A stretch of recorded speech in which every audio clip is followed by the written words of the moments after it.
Hi guys, I hope you're doing cool. Today, I'm not going to talk about breakups or love. I'm going to talk about the Archimedean property and what I really learned from that theorem. So, before going deep in our subject, I'm just going to show you how does it work. I'm going to announce the theorem and show you the proof so that you could know what we're talking about. And after showing the theorem and proving it, I am going to explain you the philosophical idea behind the theorem and how you can use it every day in your life. So let's talk about the Archimedean property. Archimedean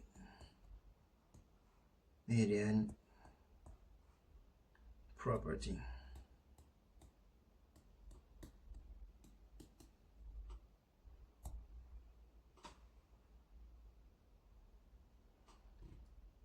So what does the property says?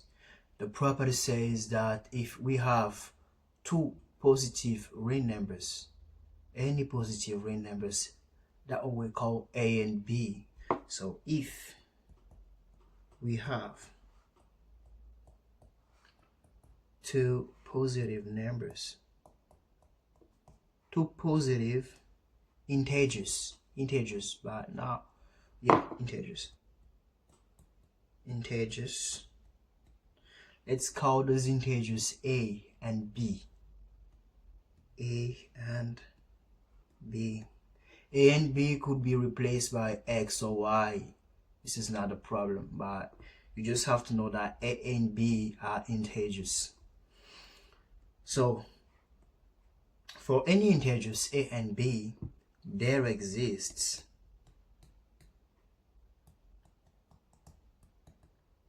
a positive integer n such that NA is greater than B.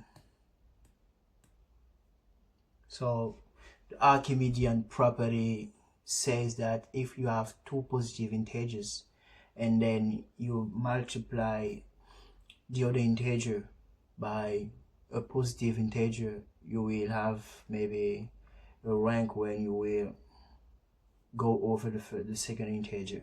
This is what it means, and we are going to prove it. So let's talk about a proof.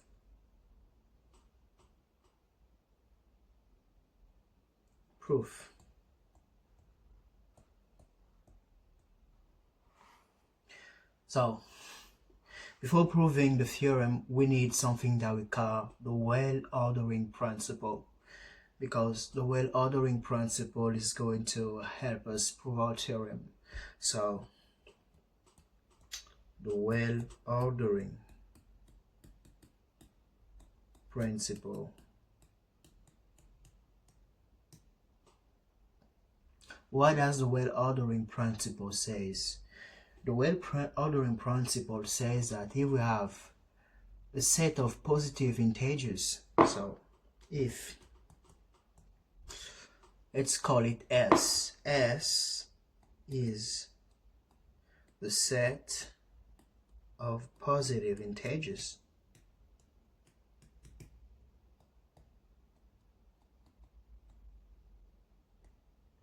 Okay? So this means that S is such that n is greater than 0. No. So if S is a set of positive integers, then S has a least element. So what does this mean? This means that there exists an integer, okay? There exists an integer. Let's call it X, such that for every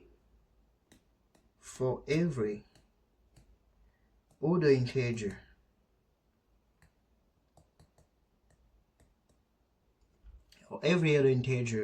that we call y, okay,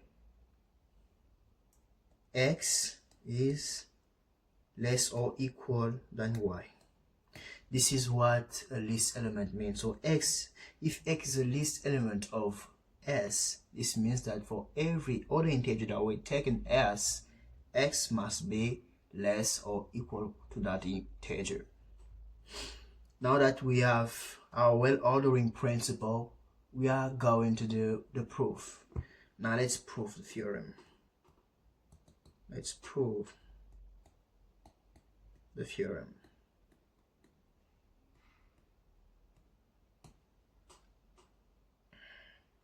Okay, so we say that the Archimedean property says that if you have a and b integers, then there exists n integer such that n a is greater than b.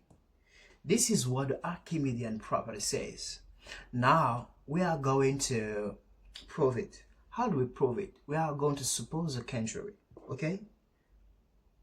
Let's suppose the contrary, and let's just say, okay, let's imagine that this is not true, okay? Let's say that this is not true. So what does this mean? It means that for some integers a and b,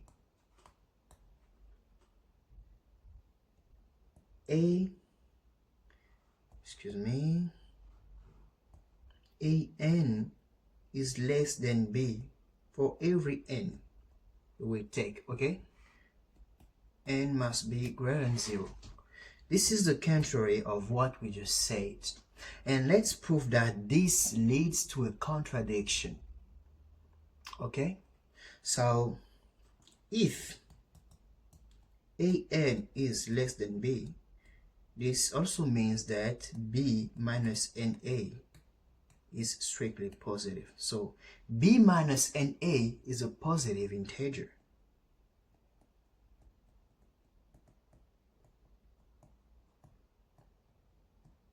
B minus na is a positive integer. So how are we going to use this information?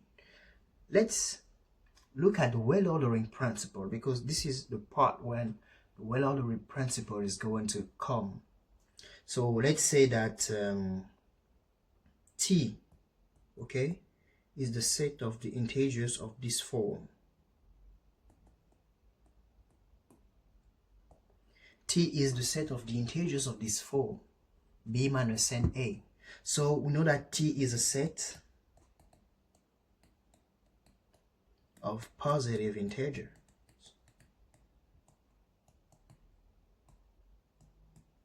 T is a set of positive integers. And by the well-ordering principle, we know that T has a least element. By the well-ordering principle,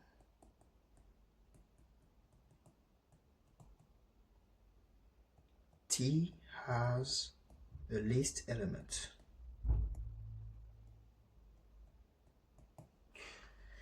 T has a least element. So let's call that least element B minus MA, okay?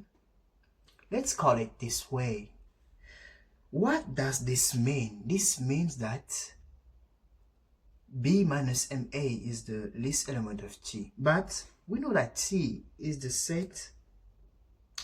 We know that T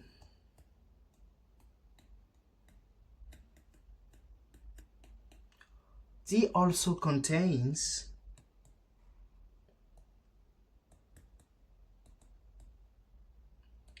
B minus M plus 1A.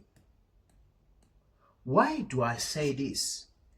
T also contains this integer because it is the integer. It is an integer of the form because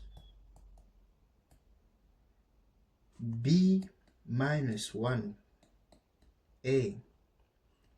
is an integer of the form b minus ma, taking n equal m equals m plus 1. Sorry, I speak French, so I'm used to doing things in French, and sometimes French will call in my discussions. There's not going to be a matter about that, but I'm just trying to get used to speaking English all the time. So we say that b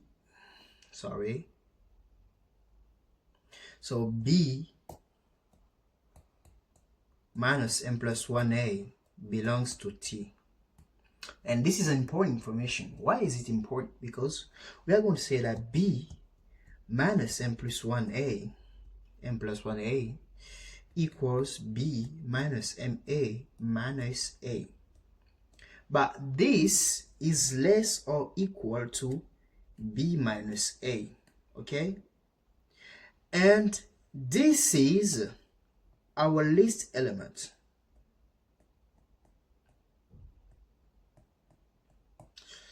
This is what we call our list element. But we found out that there is an element in the same set that is less than our list element. So this is a contradiction. Let me write it for you. We found out that finally b minus ma is not a list element of T, because there is another integer in T that is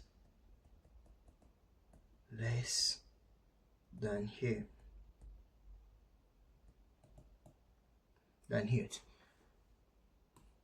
This is a contradiction.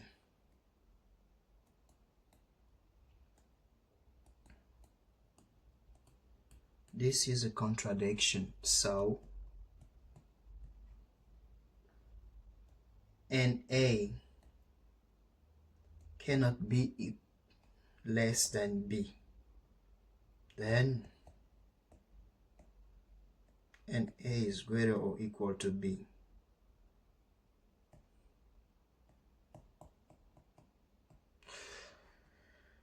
I don't know what I'm writing bullshit. Excuse me. So we just proved our theorem. We just proved that this cannot be possible. So only the first way could be it, because we came to a contradiction. And how do I see the Archimedean property in everyday life? In everyday life, the Archimedean property can be associated to, to doing some effort all the time, giving time to what you're doing, even if it's an inch of time, of effort that you put into something. The Archimedean property tells you that there will be some times when you will finally get where you want to be, okay? So let's say that you want to do 20 push-ups. You want to do 20 push-ups. You can begin by doing 2 push-ups per day. Okay? When you begin doing 2 push-ups per day, there will be time that you will have maybe, so let's say here that your A is 2 and your B is 20. Okay? Your B is 20. And what happens? We say that you are going to take N equals to 3. Okay? what is going to happen? What happens is that every day you do push-ups, you're going to get closer to B, okay? Let's suppose that the first day you did 2 push-ups. The second day you did 2 times 3. This is 6, okay? The third day you did 6 times 3. This equals 80. And the fourth day you did maybe 18 times 3, and this is greater than 20. So you just passed what you do. This is maybe done, maybe not per day, but by a certain frequency, maybe by week. The first week you do 2 push-ups, the second one you do 6 push-ups, but you are going to multiply by 3, and one time will come when you will be, maybe you will go over 20. So this is how I see the Archimedean property. It's about effort. It says to us that when we do put some effort in something that is constant, a constant effort in something, we just get to maybe to break our limits and go further than what we think we could do. And this is so magic. So keep up the good work. Don't stop working about what you're doing, because one day it will pay. Put some effort, put some constant effort in what you're doing. Maybe weekly, maybe monthly, I don't know, but use the Archimedean property to go very far away in what you're willing to do. Thanks a lot, and I hope you enjoyed the video, and that you are going to see all the theorems that I'm going to post and just trying to explain the philosophical way of how it works. See you next time.